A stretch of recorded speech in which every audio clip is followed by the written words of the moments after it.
Bakit po ninyo binabato ang aming bahay? Wala naman kaming kasalanan Sambit ko sa kanila. Hindi ko napigilan ang aking sarili na magsalita sapagkat patuloy pa rin sa kanilang ginagawa at saka tumatawa pa sila. Parang inaasar lang nila kami upang mapikon kami. Wala namang silbi ang bahay niyo, Berta. Ang liit-liit na nga. Tapos butas pa. Kaya dapat ding nabatuhin ang pangit na bahay na yan. Sagot naman ng isang babae. Isa ba kayo sa mga taong mahilig manlait ng inyong kapwa? Paano kung ang taong nilalait ninyo ay biglang pinagkalooban ng mutya? Magandang araw po sa inyo at ganoon din sa mga walang sawang nakikinig sa programang ito. Hayaan niyo pong ilahad ko ang aking kwento na nangyari noong bata pa lamang ako. Itago niyo na lang ako sa pangalang Berta. 12 taong gulang at tubong bukid nun. Payak lamang ang aming buhay. Pagsasaka lamang ang nagsisilbing hanap buhay ng aking mga magulang. Panganay ako sa aming 4 na magkakapatid. Mayroong kapansanan si Itay. Kaya naman ako na lamang ang tumutulong kay inay sa pagtatrabaho. Sa mura kong edad, ay sumasama ako kay inay sa palayan at doon nagtatrabaho upang kahit papaano ay makabili kami ng aming pangangailangan sa araw-araw.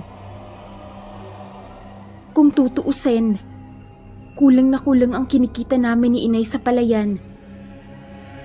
Minsan, 200 lamang ang kinikita namin sa isang araw. Binibili namin yun ng bigas at ulam upang malagyan lamang ng laman ng aming mga tiyan. Luma na din ang aking tsinelas at mga damit. Pinagtitiisan ko iyon sapagkat wala naman kaming pambili ng bagong damit at tsinelas. Ni minsan ay hindi ko nagawang magreklamo sa aking mga magulang dahil sa mahirap naming buhay noon. Gawa lamang sa kawayan ng aming bahay. Maliit lamang ito. Kaya naman nagsisiksikan kami sa loob. Madalas din kaming nakakarinig ng mga masasakit na salita mula sa mga taong nakapaligid sa amin. Napakababa ng kanilang tingin sa aking pamilya. Sapagkat kami ang tipo ng mga taong walang-wala talaga. Isang kahig, isang tuka lamang ang aming buhay. Madalas kaming nilalait ng aming mga kapitbahay. Sinisigawan, pinagtatawanan, at palaging laman ng kanilang mga usapan. Sa katunayan, hindi na mabilang ang mga masasakit na salitang aming narinig. Kahit nasasaktan kami, ay hindi namin naisipang gumanti sa kanila. Hinahayaan lamang namin silang nakutsain kami, pagtawanan at apak-apakan ng aming pagkatao. Isang araw, habang naglalakad kami ni inay patungo sa palayan, nakasalubong namin ng 2 babae. Kasama rin sila sa mga taong mapangkutsa. Nang makita nila kami, napahinto sila at tiningnan nila kami ni inay mula ulo hanggang paa. Butas-butas pa ang damit ng aking inay noon. Pati ang aking tsinelas ay mayroon ding butas. Nagtawanan ang 2 babae habang nakatingin sila sa amin. Mababa ka sa kanilang mga tingin na hinuhusgahan nila kami. Grabe naman, butas na ang tsinelas at gula-gulanit na ang damit pero sinusuot pa rin. Ganyan na ba kayo kahirap sa buhay? Kawawa naman kayo. Wika ng isang babae. Dinig na dinig ko ang malakas nilang halakhak. Dahil sa kanilang mga sinabi, ay napatingin ako sa kanila. Magaganda ang kanilang mga damit at bago pa ang kanilang mga tsinelas. Masasabing mayroon silang kaya sa buhay. Nasaktan ako dahil sa ginawa nilang panlalait sa amin ni inay.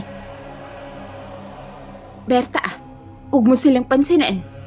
Magpatuloy ka lamang sa paglalakad. Hayaan mo sila sa mga pinagsasasabi nila, anak. Sabi ng aking inay habang nakatingin ako sa dalawang babae. Kaagad ko namang sinunod ang sinabi ng aking ina. Nagpatuloy na lamang ako sa paglalakad kasama si inay. Habang binabagtas ko ang mabatong daan sa ilalim ng araw, pakiramdam ko ay mayroong patalimang nakatarak sa aking dibdib. Dinig na dinig ko pa rin ang malakas na halakak ng dalawang babaeng iyon. Sobrang sakit sa pakiramdam ang kanilang ginagawa sa amin. Parang hayop kami kung ituring nila. Ngunit kahit sobra na ang kanilang ginagawa, pilit ko pa rin tinatatagan ang aking loob. Naniniwala ako na mayroon ding tamang oras ang mga taong mapanghusga sa kanilang kapwa. Nagpatuloy kami ni inay sa paglalakad hanggang sa narating namin ang palayan. Sinimulan na namin ang aming trabaho. Kinuha namin ang mga ligaw na damo sa palibot ng mga palay. Hindi namin alintana ang masakit na sikat ng araw. Ang tanging nasa isip namin ni inay ay magkaroon kami ng pera upang mayroon kaming pambili ng bigas. Nang sumunod na mga araw, habang kumakain kaming magpamilya sa loob ng aming bahay, ay bigla kaming nakarinig ng parang tunog na nagmumula sa aming bubong. Tila ba mayroong mga bagay ang bumabagsak sa itaas ng aming bubong. Ang mga tunog na iyon ay sinundan ng sinundan. Napatigil ako sa pagsubo ng pagkain. Nagtataka kasi ako kung anong nangyayari sa labas at bakit parang may kumakalampag sa aming bubungan. Tumayo ako at saka pinihit ang daan palabas sa aming munting bahay. Nang makarating ako sa labas, nakita ko ang iba naming mga kapitbahay na pinagbababato ng kung ano-anong bagay ang aming bubong. Hindi ko nagustuhan ang kanilang ginawa. Para sa akin, napakasama ng kanilang ginawa. Gayong hindi naman kami nakikialam sa kanilang buhay. Bakit po ninyo binabato ang aming bahay? Wala naman kami kasalanan ah. Sambit ko sa kanila. Hindi ko napigilan ang aking sarili na magsalita sapagkat patuloy pa rin sa kanilang ginagawa at saka tumatawa pa sila. Parang inaasar lang nila kami upang mapikon kami. Wala namang silbi ang bahay niyo, Berta. Ang liit-liit na nga. Tapos butas pa. Kaya dapat ding nabatuhin ang pangit na bahay na yan.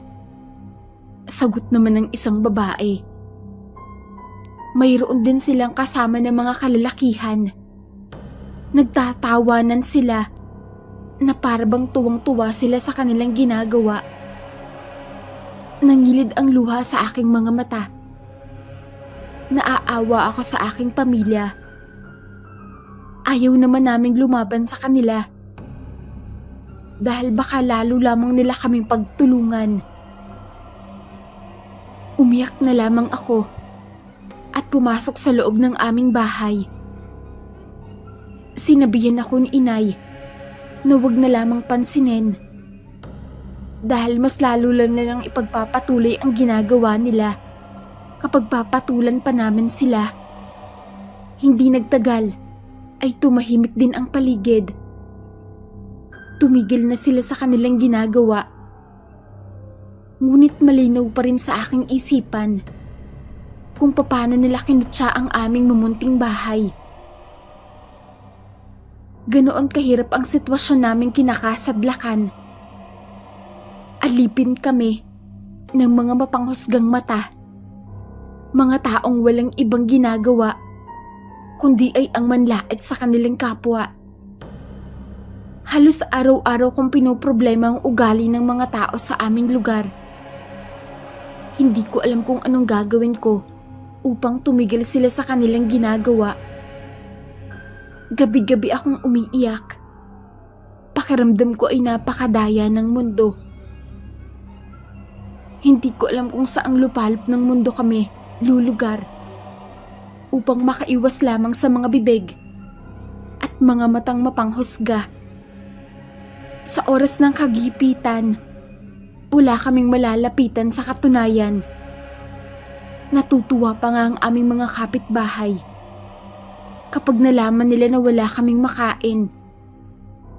Isang araw, tumungo ako sa ilog at naglaba. Nagkasakit kasi ang aking inay. Kaya naman ako muna ang gumagawa ng lahat ng mga gawaing bahay. Sanay na din ako sa pagluluto, paghuhugas ng pinggan, paglalaba, at iba pang mga gawain.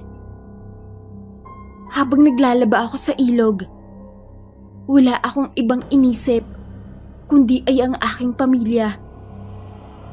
Nagkasakit ang aking ina at wala kaming pera upang pambili ng kanyang gamot. Idagdag pa ang problema namin sa bigas. Masasabing lunod na talaga kami sa problema. Nagpaplano akong magtrabaho sa palayan pagkatapos kong maglaba upang kahit papaano ay mayroon akong pera na aking gagamitin para sa aming pangangailangan. Ate Berta, umuwi ka muna sa bahay. Si inay, simuka ng dugo. Napatigil ako sa pagkukusot ng damit nang marinig ko ang malakas na sigaw ng aking kapatid. Lumapit siya sa akin habang hinihingal. Bigla akong kinabahan dahil sa sinabi ko. Iniwan ko muna sa ilog ang aking labahan at mabilis akong tumakbo pa uwi sa aming bahay. Pakiramdam ko ay lumilipad ang aking diwa dahil sa bilis ng aking takbo. Hindi ko alintana ang mga matutulas na batong inaapakan ko. Nakasunod naman sa akin ang kapatid kong babae. Nang makarating ako sa loob ng aming bahay, natagpuan ko ang aking inay na nakahiga at patuloy pa rin sa pagsusuka ng dugo. Umalab ang kaba at takot sa loob ng aking dibdib. Labis akong nag-aalala sa kalagayan ng aking mahal na ina. Kasabay ng mga dugong naisuka ni inay ay siya ring pagpatak ng aking mga luha. Napahagulhol ako at patakbo akong lumabas sa aming bahay. Mga kapitbahay, tulungan niyo kami! Tulungan niyo kami! Nagsusumigaw ako ng saklolo. Nagbabaka sakali akong mayroong mabuting puso ang tutulong sa amin. Ngunit mahigit 10 sigaw na ang aking pinakawalan. Wala pa ring tumulong sa amin. Noong mga sandaling iyon, ay desperada na talaga ako sa tulong ng ibang tao. Wala na akong pakialam sa iisipin o sasabihin ng ibang tao. Kinatok ko sila sa kanilang mga pinto at nagmakaawa. Sinabi kong sumuka ng dugo ang aking inay at kailangan niyang dalhin sa ospital. Ngunit wala naman kaming pera. Wala ding interesadong bumuhat kay inay patungong ospital. Halos lumuhod na ako sa kanilang harapan habang nagmamakaawa. Ngunit tila baka lang kanilang mga puso. Kahit anong pagmamakaawa ang aking gagawin sa kanilang harapan, wala talaga silang balak na tumulong sa amin. Pinagtatawanan pa nila ako at pinaalis sa kanilang pamamahay. Kung sino-sino ang nilapitan ko upang hingian ng tulong, subalit nabigo lamang ako. Wala na akong nagawa, kundi ay ang umuwi na lamang sa aming bahay. Nag-aalala na ako ng todo sa kalagayan ni inay. Nang makabalik ako sa loob ng aming bahay, tumigil na si inay sa pagsusuka. Sinabi niya rin sa akin na wag na raw akong mag-alala dahil medyo maayos na rin naman ang kanyang pakiramdam. Batid kong nagsisinungaling lamang siya. Alam kong nahihirapan si inay. Hindi maitatanggi ng kanyang mga mata ang katotohanang nahihirapan siya sa sakit na kanyang dinadala. Wala rin akong ideya kung ano ang dahilan ng kanyang pagsusuka ng dugo. Mula ng insidenteng iyon, ay hindi na ako mapalagay sa kalagayan ng aking ina.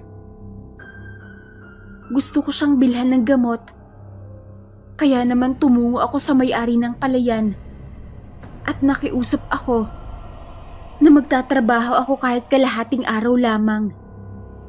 Mabuti at pinayagan ako ng may-ari. Nang makarating ako sa palayan, muli na namang sumagi sa aking isip kung paano sumuka ng dugo ang aking ina, kung paano ako lumuhod sa aming mga kapitbahay upang humingi ng tulong, at kung paano nila ako pinagtatawanan sa halip na tulungan. Dahil sa mga alaalang iyon, hindi ko napigilan ang pagbagsak ng aking mga luha. Nakatayo ako sa gitna ng palayan habang nakatingin sa mga malulusog na butil ng palay. Iyak lamang ako ng iyak. Masyado kong dinamdam ang sinapit ng aking ina. Sa kalagitnaan ng aking pag-iyak, biglang lumitaw sa aking harapan ang isang butil ng palay na kumikinang. Nagulat ako sa aking nasilayan. Iyon ang unang pagkakataon na nakakita ako ng kumikinang na butil ng palay. Nilapitan ko iyon at tinitigan ng maigi. Pakiramdam ko, mayroong hiwagang dala ang butil ng palay na iyon. Habang nakatingin ako sa kumikinang na butil ng palay, nagulat ako. Dahil unti-unti itong naging tao. Mula sa pagiging butil ng palay, naging isa itong magandang babae. Napanganga ako dahil sa aking nasaksihan. Napakaganda ng babae. Na tila ba siya ay isang diwata. Parang hindi ako makapaniwala sa aking nakita. Nagtatanong ang aking isipan kung papaano naging isang taong babae ang kumikinang na butil ng palay. Napakurap-kurap ako. Ang buong akala ko ay guni-guni ko lamang iyon. Ngunit hindi pala. Maya-maya ay biglang nagsalita ang babae. "Huwag ka nang umiyak, Berta," wika ng babae. Napaatras ako. Hindi ko alam kung matatakot ba ako sa kanya o matutuwa. "Huwag kang matakot sa akin, Berta. Ako ang mutya ng palay. Narinig ko ang iyong mga iyak.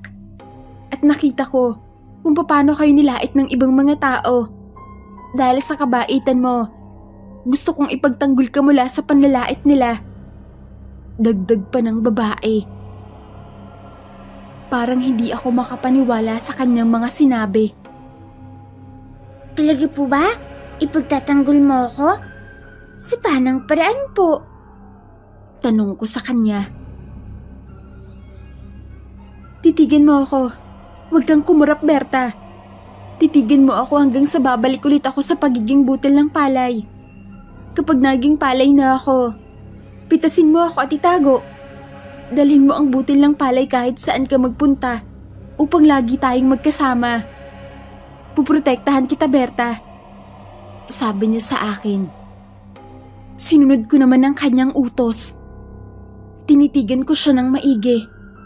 Hindi ako kumurap. Maya-maya ay bumalik siya sa kanyang anyo. Naging isa na siyang butil ng palay na kumikinang sa gitna ng palayan.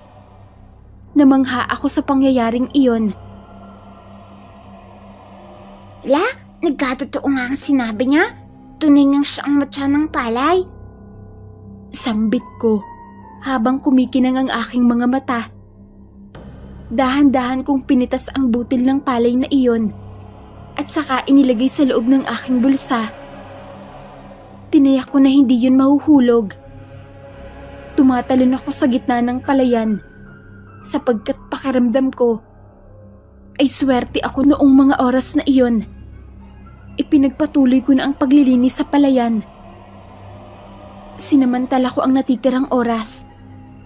Kailangan kong kumita kahit 100 lamang upang pambili ng aming bigas at makapag-ipon para sa gamot ng aking ina. Tumatagaktak na ang aking pawis sa kakatrabaho sa ilalim ng sikat ng araw. Nasa bulsa ko pa rin ang motya ng palay at iniingatan ko talaga yun upang hindi mawala. Nang lumubog na ang araw sa may dakong kanluran, nilisan ko na ang palayan.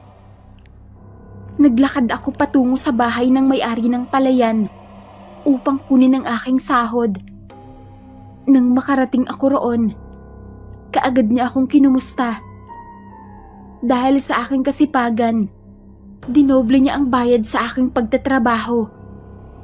Nabanggit ko rin sa kanya ang tungkol sa sakit ni inay. Dinagdagan niya ang pera upang mayroon daw akong pambili ng gamot para sa aking ina. Nagtaka naman ako kung bakit parang biglang bumait ang aking amo sa palayan. Kilala kasi siya bilang isang kuripot na tao. Maya-maya ay pinatuloy niya ako sa kanilang kusina at saka pinakain. Dahil sa sobrang gutom, ay hindi ko na nagawang tumanggi. Pagkatapos kong kumain, ay ipinagbalot niya pa ako ng mga ulam at kanin. Dalhin ko raw yun sa aming bahay. Dahil hindi raw nila mauubos, sapagkat naparami ang kanilang mga niluto. Mapapanis lang naman daw kapag hindi naubos. Nagtutumalon ako sa labas na tuwa. Laking pasasalamat ko sa aking amo dahil sa mga pagkain ibinigay niya sa akin. Pagkatapos kong magpasalamat, ay nagpaalam na ako sa kanya. Binagtas ko na ang daan pa uwi sa aming bahay. Hindi ka naman napuproblemahan ang kakainin namin sa hapunan dahil maraming pagkain ang ipinadala ng aking amo. Grabe, ang swerte ka naman ngayong araw. Bakit kaya ako maswerte? Uwi ka ako habang naglalakad ako at daladala ang supot ng pagkain.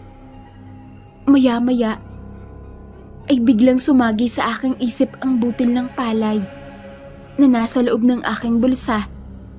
Nagkaroon ako ng ideya. Kaya siguro ako maswerte dahil sa mutya ng palay. Naku, may swerte rin palang dala ang mutya na ito. Nakakatawa naman. Sambit ko habang abot tenga ang aking ngiti. Mas binilisan ko ang aking mga hakbang upang mabilis akong makarating sa aming bahay. Mag-aalas 6 na kasi ng gabi at batid kong nagugutom na sila inay at itay, pati na din ang aking mga kapatid. Sa kalagitnaan ng aking paglalakad, nakasalubong ko ang 2 tsismosang babae. Mga matatanda na sila kumpara sa akin, pero ang hilig nilang makipagtsismisan at manlait sa kanilang kapwa. Hoy Berta, ano yung dala-dala mo? Pagkain ba ng mga kagaya mong aso? Wika ng isang babae. Napahinto ako dahil sa kanyang mga sinabi. Tiningnan ko lamang siya. Ngunit hindi ako umimik. Lumapit sila sa akin at tiningnan ang pagkaing aking dala-dala. Pinagtatawanan pa nila ako. sapagkat napakahirap daw namin at hindi namin kayang bumili ng mga ganoong pagkain. Kaya ako binigyan ng aking amo. Marami pa silang sinabi ng mga masasakit na salita. At muntik na naman akong maiyak. Ngunit pinigilan ko ang pagpatak ng aking mga luha. Habang tumatawa sila at nilalait ako, nagulat ako dahil ang kanilang mga bibig ay unti-unting lumobo. Para bang kinagat ng malalaking bubuyog ang kanilang mga bibig.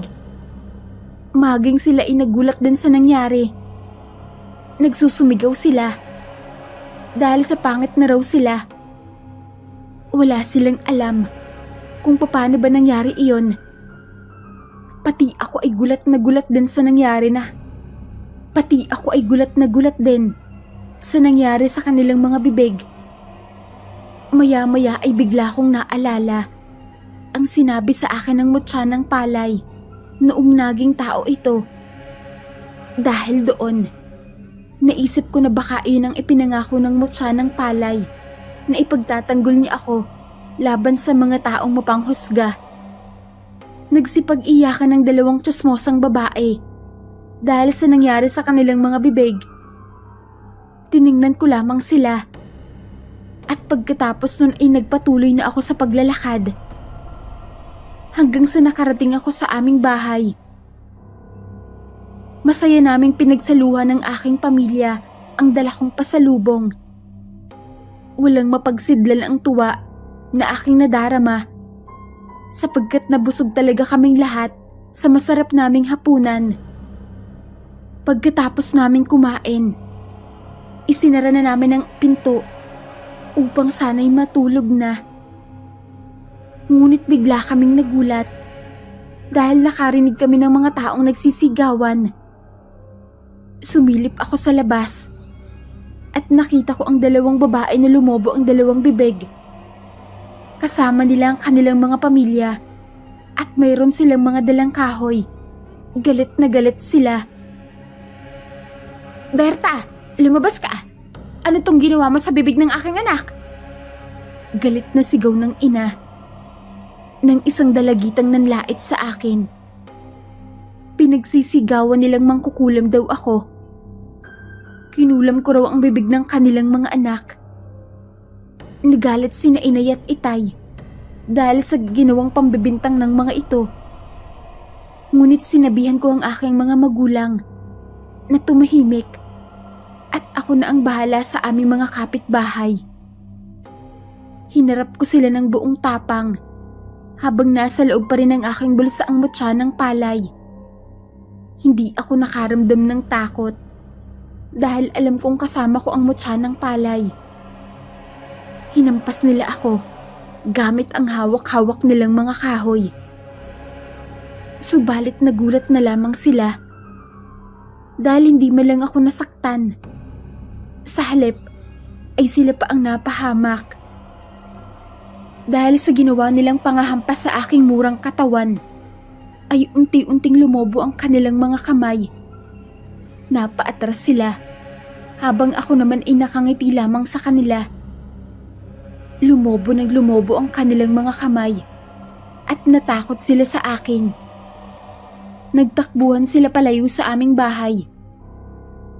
Buong akala nila ay kinukulam ko sila.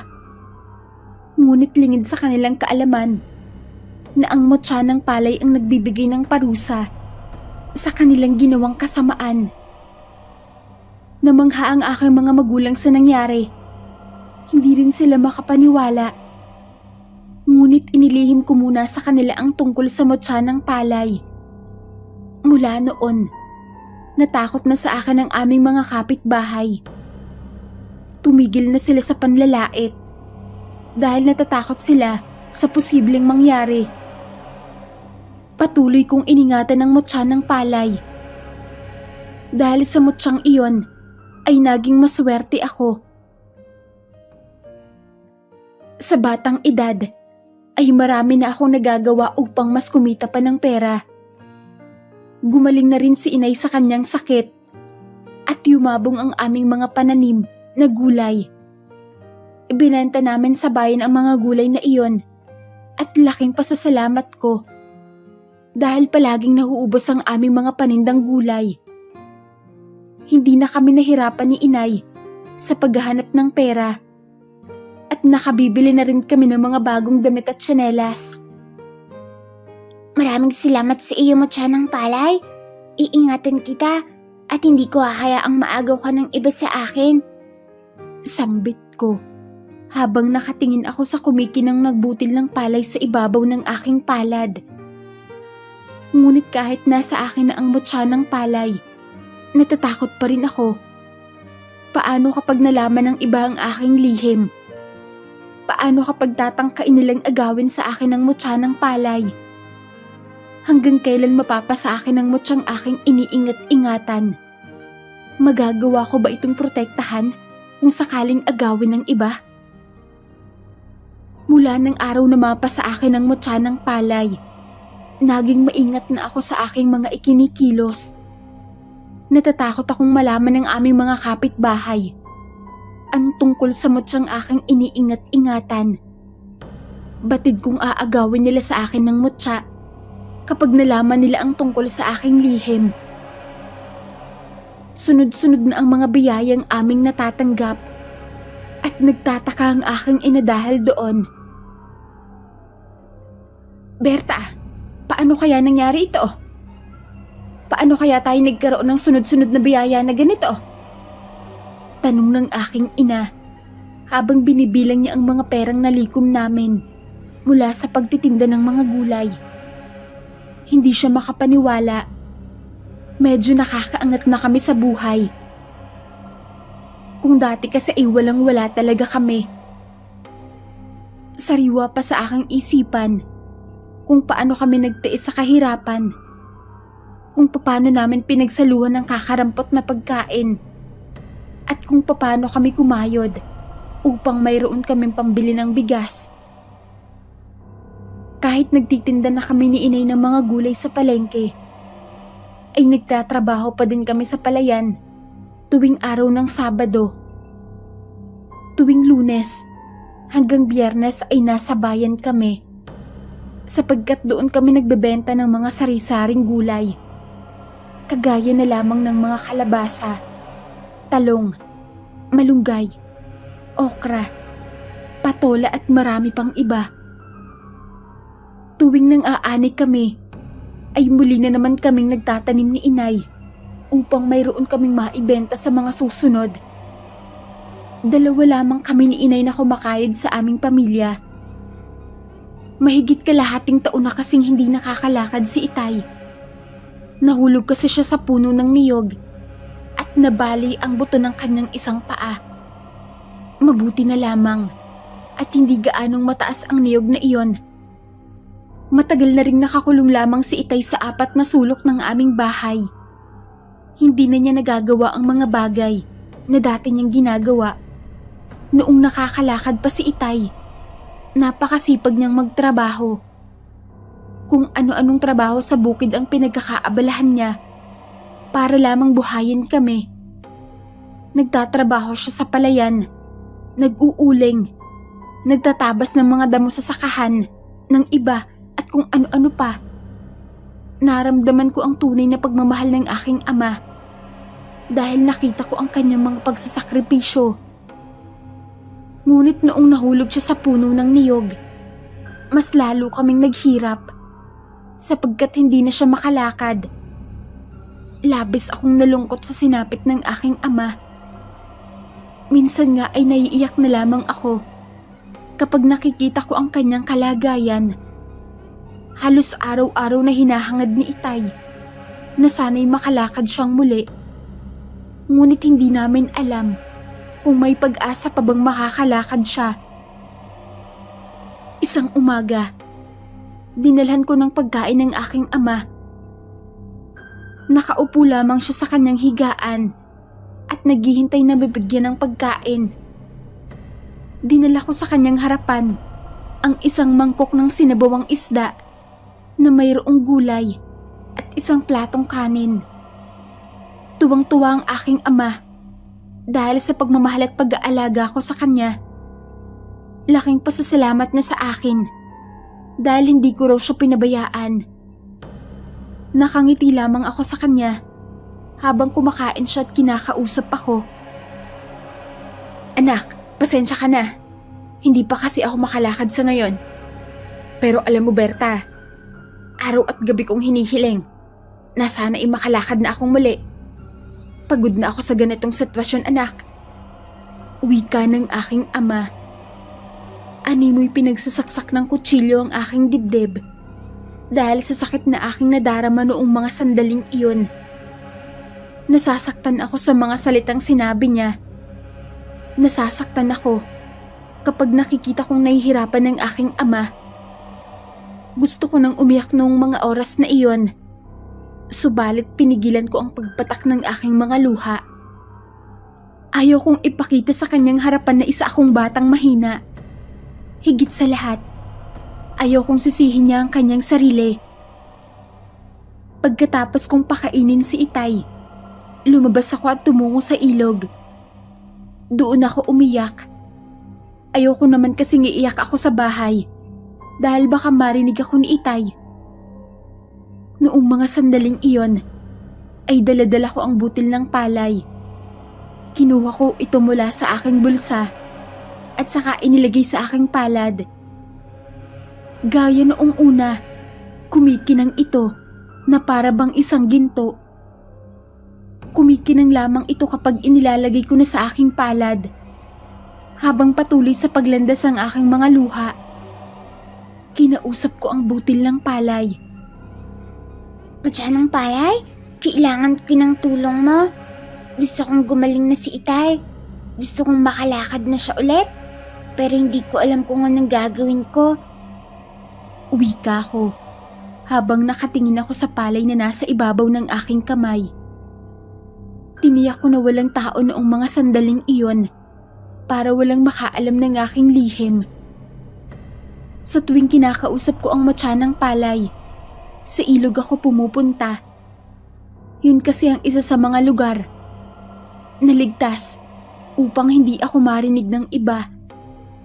Habang nakatingin ako sa palay, unti-unti itong naglaho sa aking palad at maya-maya ay lumitaw sa aking harapan ang magandang babae. Siya rin ang babae na nagpakita sa akin sa palayan. Nagiging tao kasi ang matyanang palay kapag gusto ko siyang kausapin. Narinig ko ang iyong hiling Berta. Huwag kang mag-alala.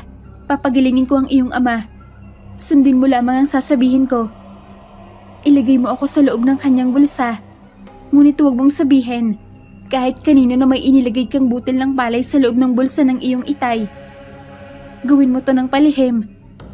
At masusunod ang iyong kahilingan. Wika ng magandang babae. Pagkatapos niyang sabihin iyon, ay bigla siyang naglaho sa aking harapan. Bumalik siya sa pagiging isang butil ng palay na nasa ibabaw ng aking palad. Napatalon ako sa labis na tuwa dahil sa kanyang mga sinabi. Nagpasalamat ako sa kanya at saka ibinalik ko na ang butil ng palay sa loob ng aking bulsa. Hindi ko pa man nagagawa ang utos ng matyanang palay. Natutuwa na ako habang iniisip ko na makakalakad na si Itay. Nasasabik na akong gawin ang utos ng matyanang palay. Ngunit bago iyon, humakbang muna ako malapit sa kinaroroonan ng tubig sa ilog. Naghilamos muna ako upang hindi nila mahalatang umiyak ako. Pagkatapos noon, ay binagtas ko na ang daan pa uwi sa aming bahay. Noong mga sandaling iyon, ay wala si Inay sa bahay. Namalengke kasi siya upang bumili ng aming pangangailangan. Ang tatlo kong mga kapatid ay nasa labas at naglalaro ng mga gagamba. Pinag-aaway nila ang mga nahuli nilang gagamba. Yun ang laro na kinatutuwaan ng aking mga kapatid sa bukid. Habang abala sa paglalaro ng mga gagamba ang aking tatlong magkakapatid, pumasok ako sa loob ng aming bahay. Hinanap ko ang aking ama. Nakita kong nakaupo lamang ito sa kanyang higaan at tila ba abala sa pagmumuni-muni. Nag-isip ako ng paraan kung paano ko maipasok sa loob ng kanyang bulsa ang butil ng palay nang hindi napapansin ni Itay. Maya-maya ay nakaisip na rin ako ng malakasang taktika. Tumungo ako sa aming damitan at saka naghanap ng short ni Itay. Pasikreto kong ipinasok sa loob ng bulsa nito ang isang butil ng palay. At pagkatapos nun, ay binitbit ko iyon. At saka humakbang ako patungo sa kanyang kinaroroonan. Tay, palitin na natin yung short mo. Noong nakaraang araw mo pa kasi suot-suot yan. Wika ko sa kanya. Sa una ay tumanggi si Itay. Ayaw niya raw munang palitan dahil pwede pa naman daw iyon. At isa pa, para raw hindi marami ang aming lalabahin. Ngunit pinilit ko talaga si Itay na palitan ng kanyang suot na short. Maya-maya ay pumayag din siya. Tuwang-tuwa ako dahil nasasabik na akong malaman ang kinalabasan ng aking plano. Inilalayan ko si Itay sa pagsusuot ng kanyang shorts. Subalit wala siyang kaalam-alam na mayroon akong inilagay na butil ng palay sa loob ng kanyang bulsa.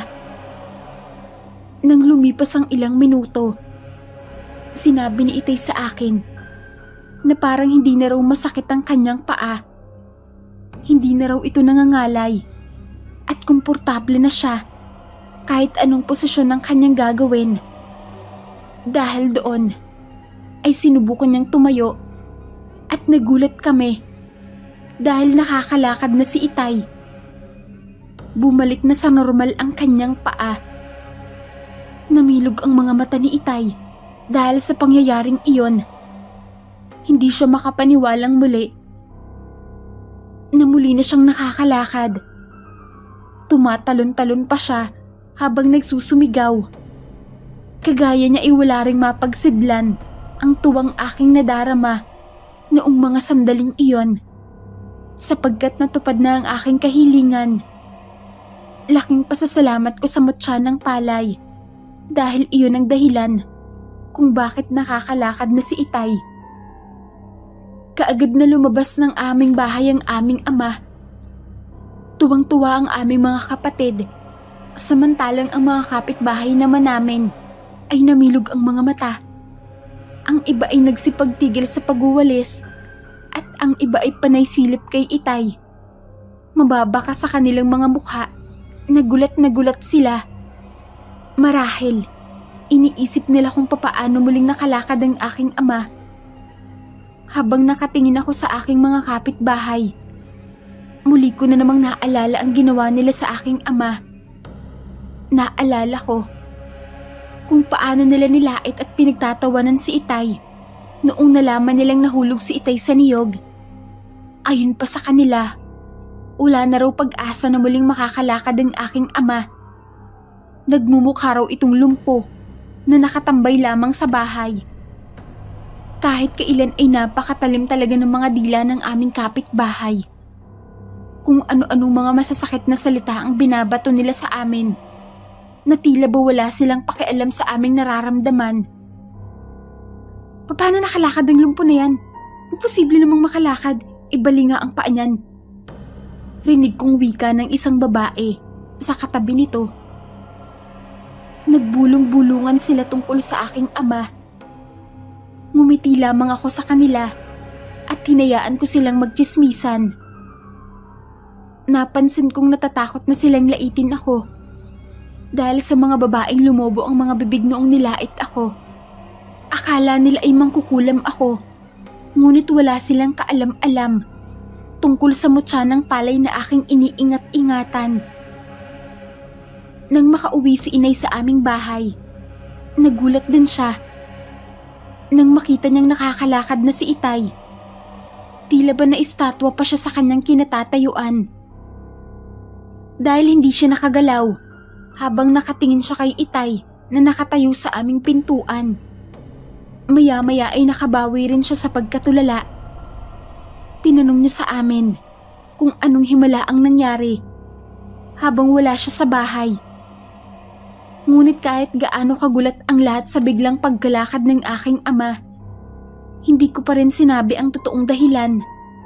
Ayaw kong mayroong nakakaalam ng aking sikreto dahil baka layuan ako ng mutya ng palay. Natuwa si inay dahil nakakalakad na si itay. Todo bantay ako sa mga ikinikilos ni itay dahil nasa loob pa ng kanyang bulsa ang butil ng palay. Binabantayan ko iyon upang hindi mawala. Baka kasi mahulog sa kung saan saan at hindi ko na muling mahagilap. Hinintay kong magpalit si itay ng shorts upang makuha ko na ang mutya ng palay sa loob ng kanyang bulsa. Nang magpalit na siya, ay nakuha ko na rin ito sa wakas. Inilagay ko ito sa loob ng aking bulsa at naglakad ako patungo sa ilog.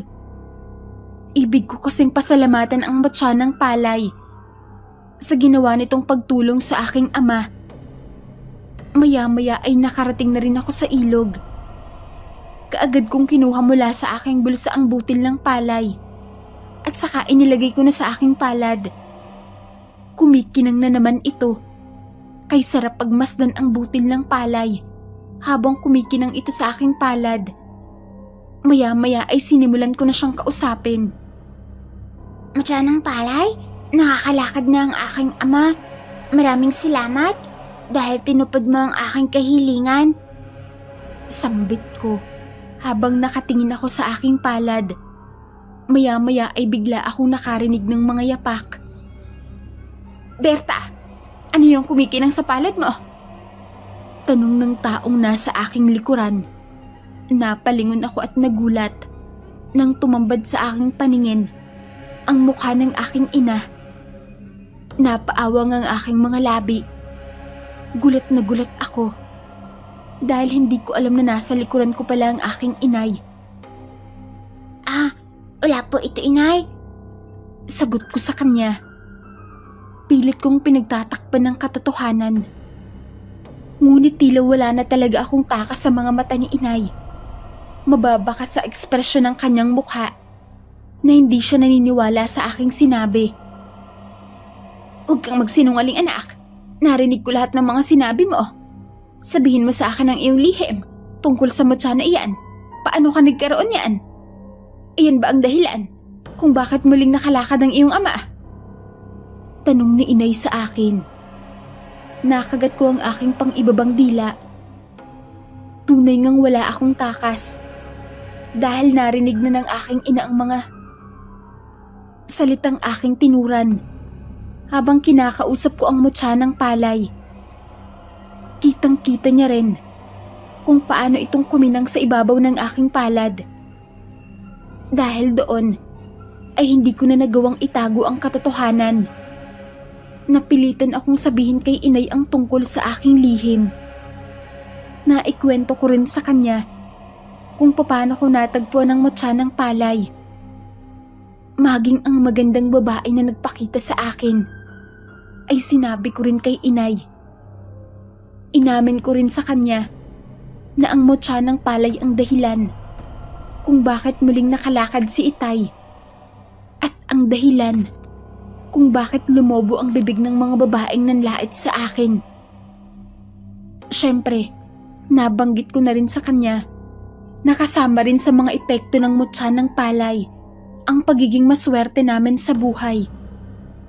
Simula kasi noong pinagkalooban ako ng mutya, sunod-sunod na ang mga natatanggap naming biyaya.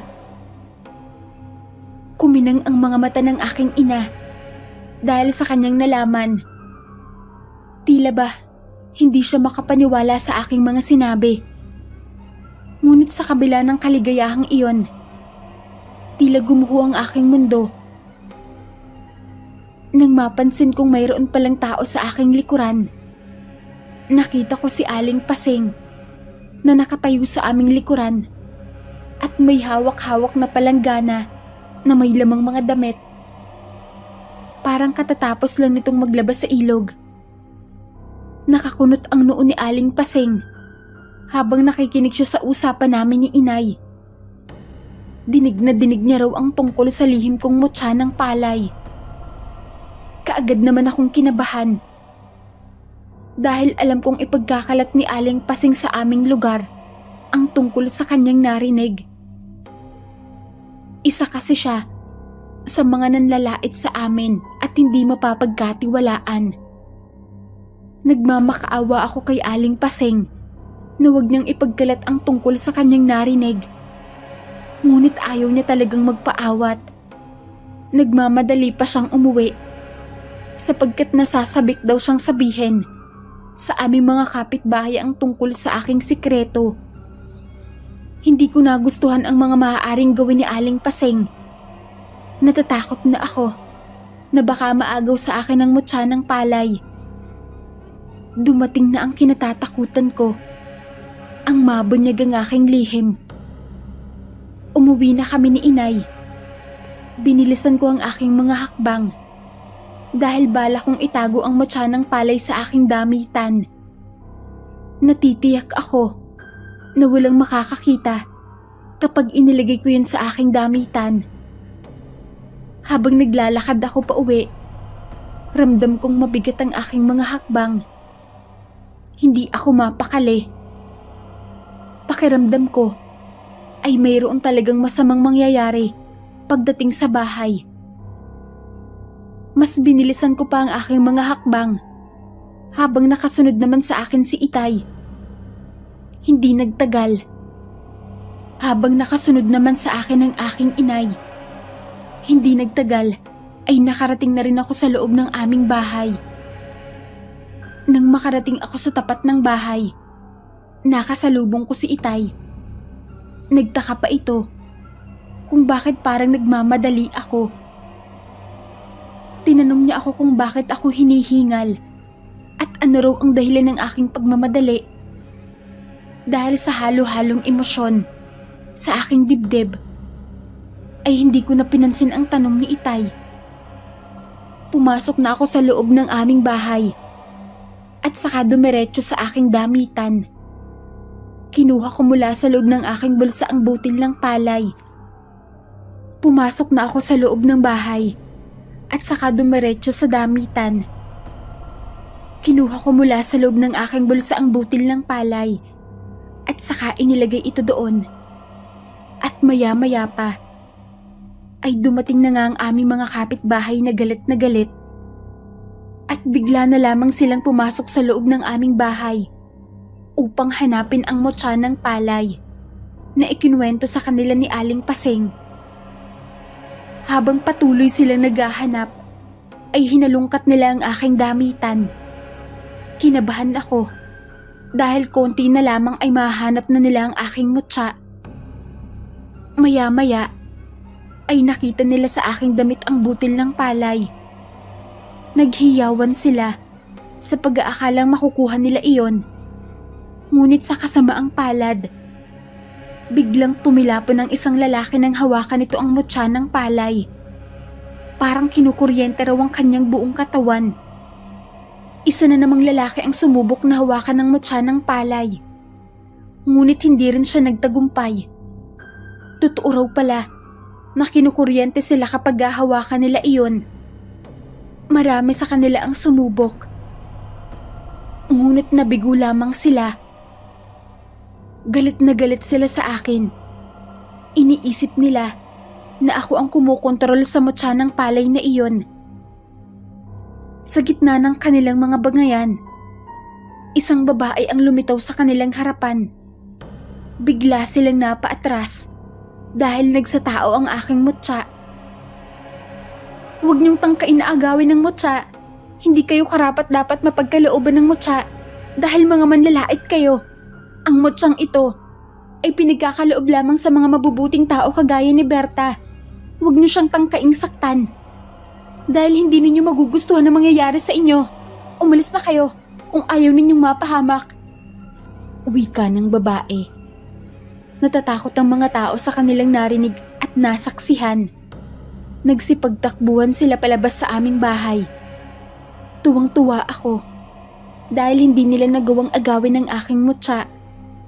Maya-maya ay muling bumalik sa butil ng palay ang aking mutya. Nagpasalamat ako sa kanya.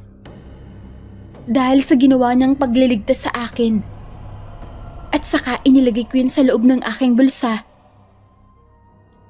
Mula noon, ay tuluyan ang natakot ang aming mga kapitbahay sa akin. Hindi na nila sinasaktan ang aking pamilya dahil natatakot sila sa aking mutya. Hindi nagtagal, ay lumipat din kami ng tirahan. Doon na kami tumira sa syudad dahil nakabili na kami ng sarili naming lote at bahay. Patuloy kaming namuhay bilang mga mabubuting tao. Kahit saan ako magpunta, ay palagi kong kasama ang mutya ng palay. At dito na po nagtatapos ang aking kwento. Maraming salamat sa lahat ng mga nakinig. Ako pong muli ito, si Berta.